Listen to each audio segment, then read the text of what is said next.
Fala galera, mais um vídeo para vocês, podcast Fôlego 10. E hoje vamos continuar com o tema que nós iniciamos na semana passada com o Dr. Sidmar. Para quem não viu aí esse vídeo, volta lá no nosso canal e clica para assistir, porque é importantíssimo a sequência de informações que a gente está passando para vocês. A gente vai continuar falando de coração, de problemas cardiovasculares em geral, e dando dica, logicamente, do que melhorar, do que fazer, para não passar um apertado aí, para não ter um problema mais sério e ter uma longevidade legal, uma qualidade de vida legal. Mais uma vez é um prazer estar aqui com você novamente, né, Fred? E o que você falou, a gente começou a bater um papo aqui sobre cardiologia, que tem tudo a ver com a parte de educação física, né? Sim. Escolhemos aí o primeiro tema como hipertensão arterial, e hoje a gente veio para complementar esse tema. Meu nome é Sidmar, sou cardiologista, meu CRM 90205 e o meu RQE 145657. Atendo na Clinicor, que fica aqui Avenida Rui Barbosa 772, telefone 3653-5618 ou pelo WhatsApp 99147-2885. Estou à disposição de vocês aí de Brotas e região. Isso é legal da gente colocar, eu vou até escrever aqui embaixo. Para quem não sabe, para quem está vendo de fora aí, a gente grava esse podcast na cidade de Brotas, interior de São Paulo, e porque tem bastante gente de fora do país, inclusive, que está assistindo, que eu já tive alguns feedbacks aí. Bacana. E o doutor, que tá aqui de Brotas já há bastante tempo, que a gente já tem uma parceria há muitos anos. E é um tema, gente, que é muito importante, porque eu tenho visto, e não só, né, acho que todos têm visto aí, muitas pessoas deixando, né, se cuidar e, de repente, até indo embora cedo, né? Eu falo embora cedo, morrendo cedo. Exatamente, Uma forma mais delicada. Sim. Por uma falta de controle, né? Isso, eu acho que a hipertensão, como eu disse no vídeo anterior, né, é a ponta do iceberg de várias patologias, né? Então, hoje nós temos, né, já há muitos anos, as doenças cardiovasculares são as principais causas de óbito no Brasil e no mundo. E a principal causa de doença cardiovascular é a hipertensão, né? Então há que se ter um cuidado realmente, há que se tentar prevenir de acordo com os sinais que vão surgindo, ou realmente se você tem um histórico familiar, algum fator predisponente, né? Fica atento com isso aí, né? Fica atento com isso, porque realmente você vai conseguir prevenir várias patologias se você detectar e tratar adequadamente a sua hipertensão arterial. Tudo que pega no início, isso não só problema cardíaco, né? Qualquer tipo de problema de saúde que você pega no início, é muito mais fácil de você curar, de você se cuidar. E a questão do coração, eu vejo que, além de tudo isso, a chance de morte é muito mais fácil. Então, por isso que tem que prestar atenção. Como o doutor falou, eu, por exemplo, meu avô teve um AVC. Meu pai praticamente infartou. Não existe meio infarto.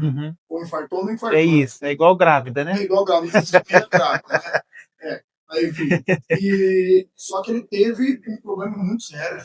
Teve que fazer uma cirurgia, o cateterismo e tal. Sim. Ou seja, por mais que eu tenha uma vida ativa, é importantíssimo que eu tenha um cuidado. Você que está aí, da mesma forma. Exatamente. Se você tem no seu histórico aí, na família, pai, mãe, avô, tio, não sei, é importante você ter um controle. E hoje em dia, doutor, que eu vejo, não tem idade, né? Eu já peguei alguns alunos na academia, real isso, um menino de 12 anos com pressão alta, que já tomava remédio para pressão alta, hipertensão, né? Então, alimentação, alguns pontos que são importantes a gente ter um controle, tem que ser cuidado, mas, lógico, mas o tema aqui hoje é coração.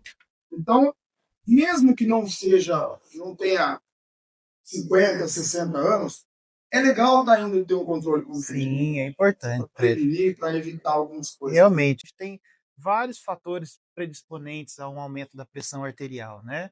E existem os fatores modificáveis e não modificáveis, né? Nós temos aí a idade, que é não modificável, nós temos o fator genético, que é não modificável, mas você pode deixar de ser sedentário, você pode deixar o tabagismo de lado, você pode deixar de ser um etilista, né? Ou então pelo menos moderar o etilismo, controle do sal, controle do peso, atividade física, o estresse. Então, tudo isso você pode modificar na sua vida, né? Então, assim, a busca pela incessante, né, nossa, pela qualidade de vida, né, passa por tudo isso aí.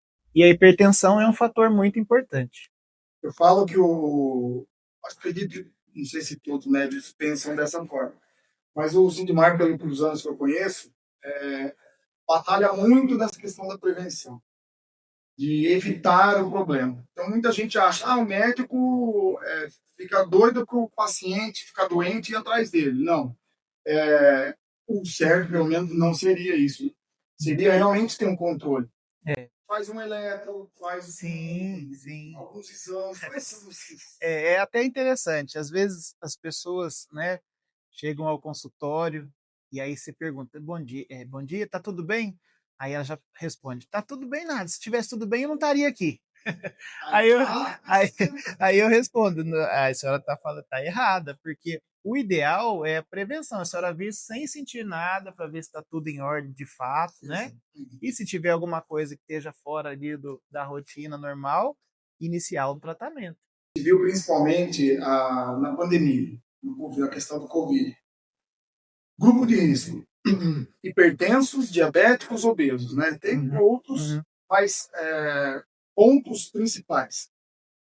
Ou seja, ficou claro que o hipertenso, a saúde dele é mais debilitada, né, em geral. Sim. E o risco de você ter algum problema mais sério e de repente morrer é muito maior. Então, assim, existe a possibilidade, né, doutor, de você prevenir. Ou pelo menos adiar por muito tempo um problema desse. E tendo essa questão do acompanhamento com o médico. Lógico, exercício. Aí eu vou puxar essa aqui para lá também. Atividade física controlada, você tem que saber o que você faz, da forma que você faz, para deixar o seu coração forte, seu sistema cardiovascular forte, para não ter um problema nesse sentido aí. Exatamente. Eu costumo dizer que a saúde está apoiada em um tripé, que é consultas regulares ao seu médico, né? Veja bem, não estou falando consultas regulares ao Dr. Sidmar, mas o seu médico de confiança, faça consultas regularmente, né? Procure fazer uma atividade física monitorada, né? Não só com cardiologista, mas de repente, se você tiver alguma dor, algum problema a nível ortopédico, procurar um ortopedista, ver qual a atividade mais adequada para você fazer, né? E uma dieta adequada ou próximo da adequada, né? Então, se você tiver esse tripé aí, pelo menos próximo do ideal, você vai ter uma boa longevidade, né? Que a gente busca longevidade, mas longevidade com qualidade, né?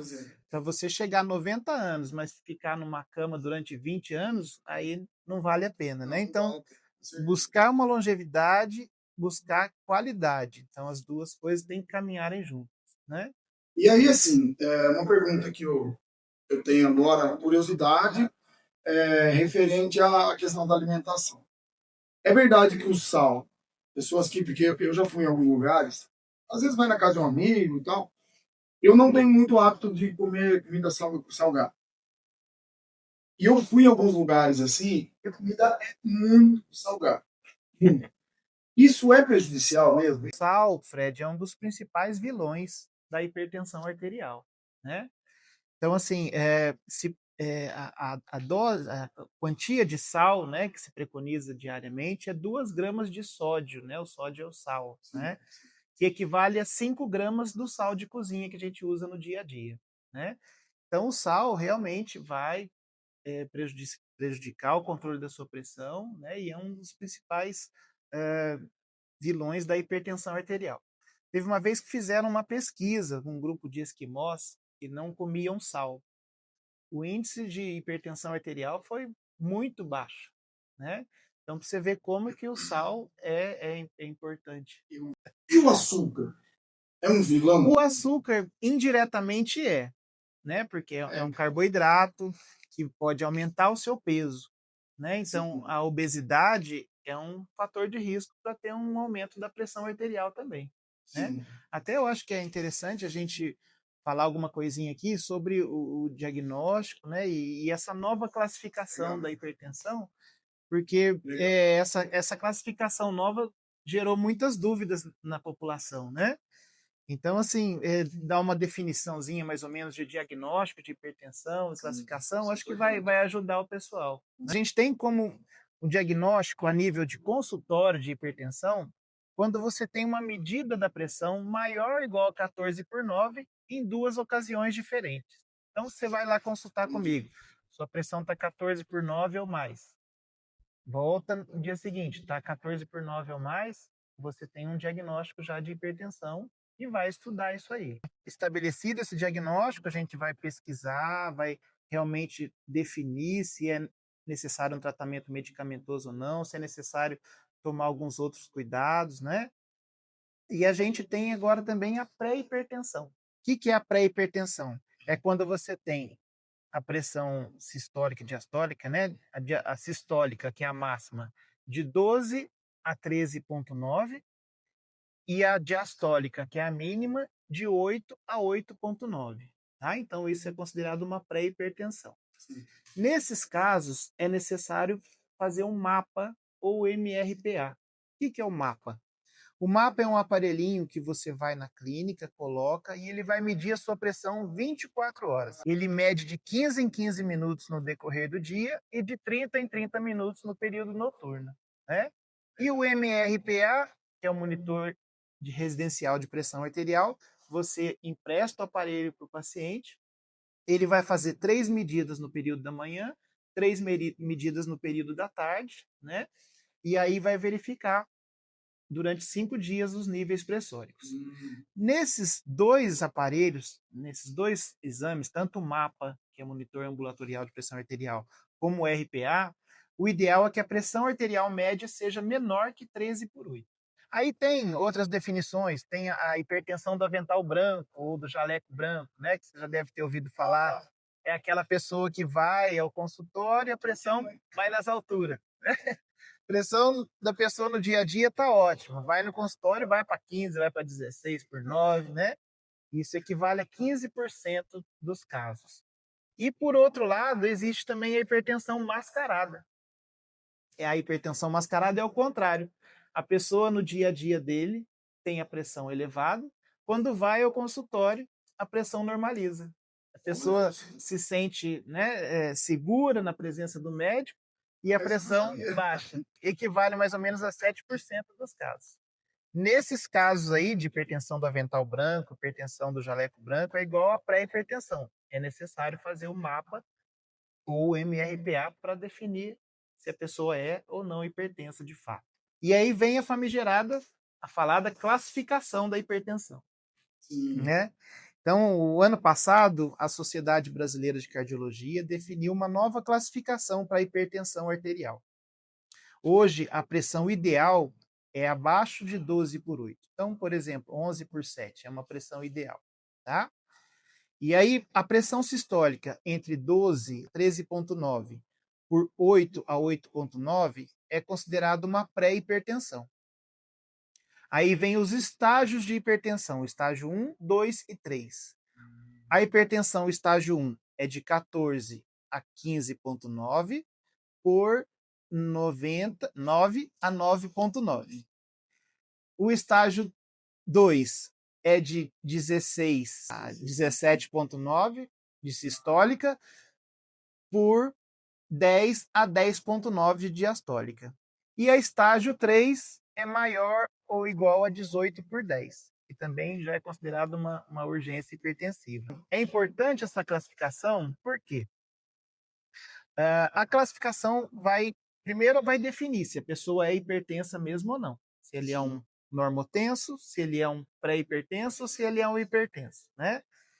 De acordo com a classificação, vai ser importante também para a gente ver os determinados medicamentos que a gente vai ser necessário iniciar para o paciente, ou se só um tratamento medicamentoso, não medicamentoso vai ser suficiente, né?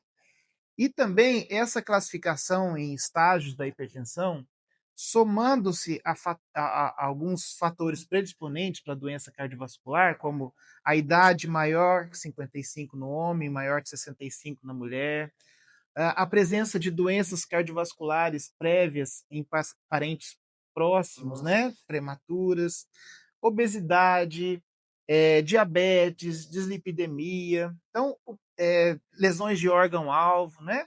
Então, somando-se esses estágios da hipertensão com a presença ou não desses fatores predisponentes à doença cardiovascular, a gente consegue fazer um score que chama score de risco global.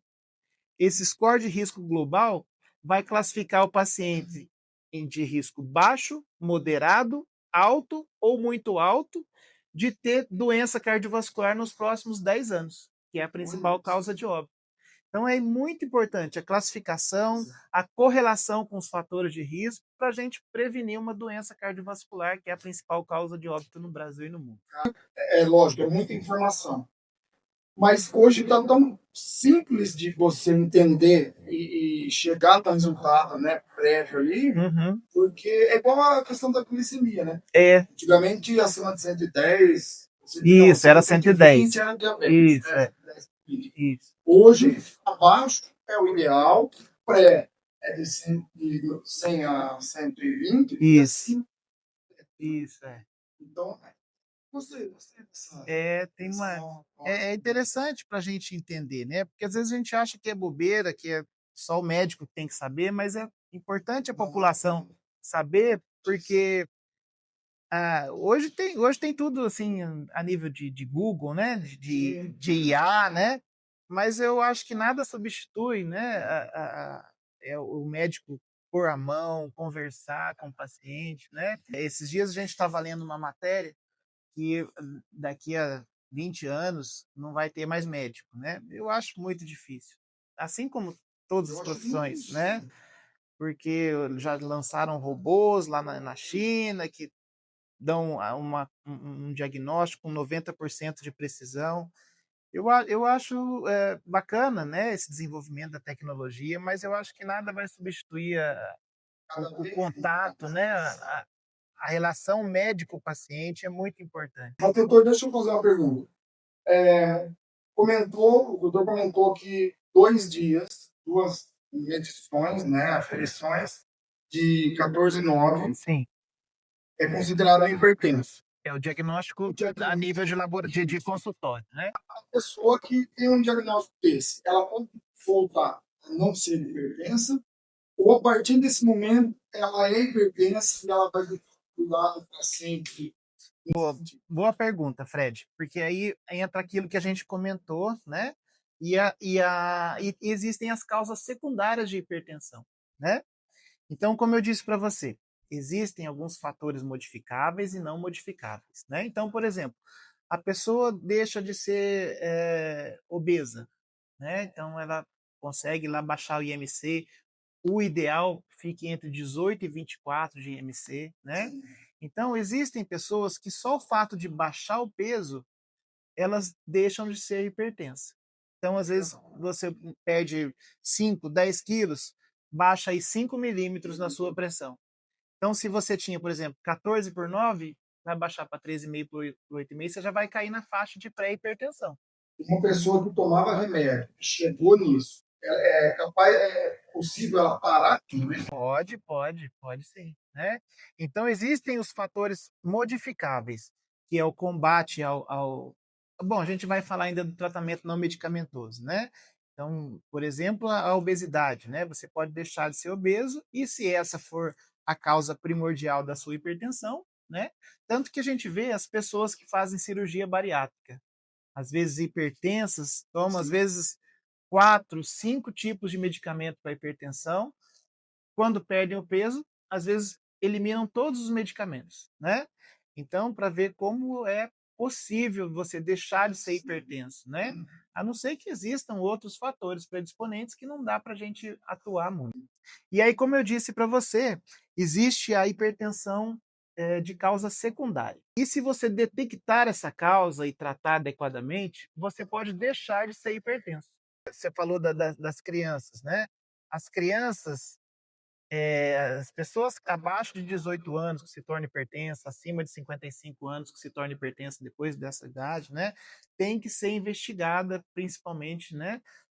Para casos de hipertensão secundária. Então aí o que entra? Estenose de artéria renal. No nosso organismo, tudo funciona com oxigênio. Quem leva oxigênio é o sangue, tá? Então, quem leva sangue para o rim funcionar é a artéria renal. Vai através da artéria renal o sangue para o rim, tá? Se você tem uma estenose, ou seja, um estreitamento da artéria, você diminui o fluxo, né? Em alguns casos ocorre até a obstrução desse fluxo. E aí o que acontece? Olha como é que o organismo é complexo, Fred. Quando o rim percebe que não chega fluxo adequado, ele acha que a pressão está baixa. Por isso que não chegou sangue lá, que a pressão está baixa, não teve uma ejeção adequada para chegar lá. Ele acha que a pressão está baixa. O que o rim faz? Ele acumula água e sódio. E aí, se não é essa, não é realmente a pessoa hipertensa, ela começa a ser hipertensa por esse acúmulo de água e sódio provocado por um rim devido a uma estenose de artéria renal. O que dá para fazer nisso aí? Colocar um stent, né? Tem que fazer um cateterismo, uma angiografia, né? Colocar uma molinha para dilatar e voltar o fluxo. Em alguns casos até cirúrgico, né? Mas dá para fazer um stent, volta o fluxo e o paciente deixa de ser hipertenso, se essa for a causa. Tem algum sintoma isso, assim, a pessoa percebe? Aí é a hipertensão, né? Aí É a hipertensão, né? Então, você fazendo um Doppler de artéria renal nessas pessoas que têm uma chance maior de ter uma hipertensão secundária, você detectando isso aí, provavelmente vai acabar o problema da pessoa. Doenças do parênquima renal, né, do tecido renal, uma insuficiência renal pode levar à hipertensão, né, por má filtração. Hiperaldosteronismo. O que é o hiperaldosteronismo? Complicado, né? Então, só para vocês entenderem, né? A aldosterona é uma substância produzida na suprarrenal, tá? Qual que é a função da aldosterona? É reter água e sódio. Se você tem uma hiperprodução por uma hiperplasia ou um tumor de suprarrenal, ocorre um aumento da aldosterona, aumenta a retenção de água e sódio, aumentando a pressão arterial. Feocromocitoma, né? O feocromocitoma é uma doença que tem uma tríade, que onde você vai ter cefaleia, sudorese e palpitação, além da pressão alta, né? Então, se você tem cefaleia, sudorese, palpitação, além da pressão alta, tem que se pesquisar o feocromocitoma, que é também uma doença nas células cromafins da suprarrenal, onde ocorre a produção aumentada de catecolamina. O que a catecolamina faz? Vasoconstricção, que a gente já explicou, e aumento da frequência cardíaca. Com isso, aumenta a pressão. E outra coisa que é muito comum hoje em dia, acho que é a causa mais comum de hipertensão secundária, a apneia obstrutiva do sono. Né? Eu tenho alguns alunos que têm. A apneia obstrutiva do sono hoje em dia está sendo muito estudada, não só como causa de hipertensão, mas como aumento da chance de doenças cardiovasculares. O que tem que ser feito? Fazer uma polissonografia, estudar o caso, tentar resolver o problema, porque senão ocorre também aumento da catecolamina, aumento da frequência cardíaca, aumento da vasoconstricção. Então, hoje em dia, né, a gente sabe desse problema, mas a gente deixava passar isso, né? A pessoa ronca muito, faz apneia, deixa para lá. O hipertireoidismo pode causar hipertensão arterial, né? Coarctação da aorta, mais uma para vocês. Coarctação da aorta, o que é isso? É um estreitamento da aorta, que é o vaso que sai do coração e leva sangue para todo o organismo, né? E esse estreitamento ocorre após a artéria subclave. Então, o que acontece? Daqui para baixo é dificultada a passagem de sangue, daqui para cima tem mais sangue. Então, a pessoa tem uma pressão arterial elevada nos membros superiores. Por isso que a primeira consulta é importante você medir a pressão nos membros superiores e também na perna. Foi no consultório, primeira vez para tratar de hipertensão, é importante medir membros superiores e medir pelo menos uma das pernas para verificar se não tem essa diferença. Às vezes a pressão alta aqui, mas a pressão baixa lá. Vai pesquisar a coarctação da aorta. Então, uma infinidade de causas que dá para a gente tratar, né, entre os fatores modificáveis, entre essas causas secundárias, que se tratar adequadamente, o paciente pode deixar de ser hipertenso. Isso eu vou antecipar. Mas eu fiquei muito curioso em relação ao tratamento não medicamentoso. Tudo isso é possível ou não? Só com diagnóstico, todos esses problemas que o doutor citou, com um tratamento não medicamentoso, é possível reverter isso ou não? Todos os pacientes. Então, assim, existem os tratamentos não medicamentosos e os medicamentosos. Como diz o nome, né? Não medicamentoso não entra com remédio, medicamentoso entra com remédio. Então, assim, todos os pacientes que estão ali classificados como pré-hipertensos, daí para cima, né? Pré-hipertenso, hipertensão estágio 1, hipertensão estágio 2, estágio 3, todos eles têm que fazer o tratamento não medicamentoso. Que inclui o quê? Combate ao etilismo, né? Então, a mulher pode 15 gramas de álcool por dia, que equivale a uma dose de uma bebida destilada, 30 gramas para o homem, né? Combate ao tabagismo, cessar o cigarro, né? Combate ao sedentarismo é muito importante. Atividade física, principalmente atividade aeróbica, pelo menos 150 minutos por semana, ajuda o controle da pressão. Combate à obesidade, buscando um IMC entre 18 e 24, né? Controle do estresse também é importante. Aquela pessoa que vive estressado, tem picos de estresse. Eu percebo, assim, né? O ser humano está muito mais estressado. Né? Sim, a ansiedade, o estresse, a depressão, né? Há que se cuidar porque predispõe, entre outras coisas, à hipertensão também, né? E hoje também já é comprovado, Fred, a busca de espiritualidade, né? Busca de Deus, as orações, né? Está comprovado que a busca de Deus, né? Da espiritualidade, uma calma, né? Ajuda no controle da pressão também. Então, todos esses fazem parte do tratamento não medicamentoso, que a partir da pré-hipertensão é preconizado para todos os níveis de pressão arterial. O senhor tem uma porcentagem, por exemplo, chega lá, cada 10 pacientes que vai na clínica. Quantos o doutor indica tratamento não medicamentoso? Olha, é assim, o tratamento não medicamentoso,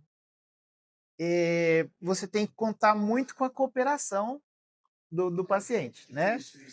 E isso é muito difícil, né? Você deixar de alguns prazeres da vida, né? Que é uma comida, bebida, cigarro, né? Mas assim, o que a gente tenta? No paciente pré-hipertenso, você tenta, né? E depois você pede o mapa ou MRPA para ver se você conseguiu êxito no tratamento não medicamentoso.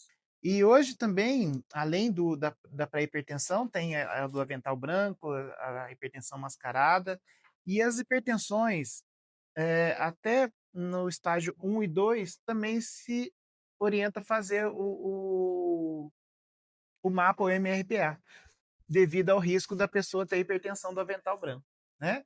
Então, assim, como você perguntou, a gente tenta em algumas situações, né? Mas com a experiência da gente, a gente vê que o paciente que vai tentar a todo custo fazer o tratamento não medicamentoso certinho, né? E vai ter êxito, só que a maioria você não consegue, né? E aí, de repente, aí passando um pouquinho para a parte até comercial da coisa, né? Se você não trata e o paciente persiste, ou tem um pico hipertensivo no decorrer da semana, né? Que você deve fazer até por 3 meses o tratamento não medicamentoso para ver se tem êxito.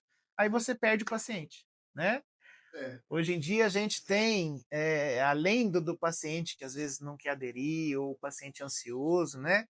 Você tem muitos profissionais antiéticos, né? Principalmente na área da saúde. Não é?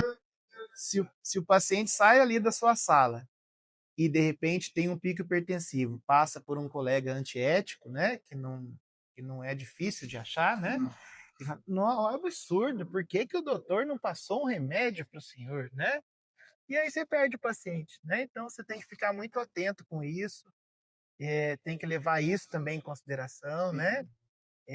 Porque você pode ter um paciente que realmente colabora.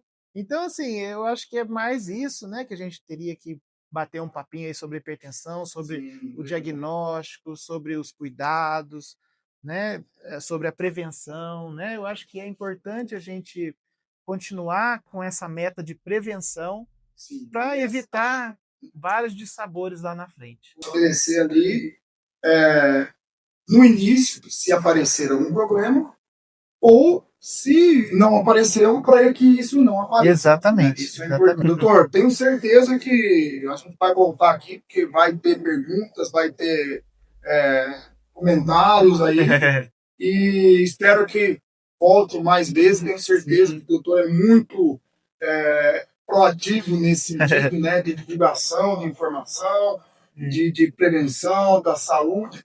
Agradeço de coração. Eu que agradeço. Muito obrigado mesmo. Vou deixar aí embaixo para vocês o contato da Clinicor, do doutor e tudo mais. E até os próximos vídeos. Muito obrigado. Valeu!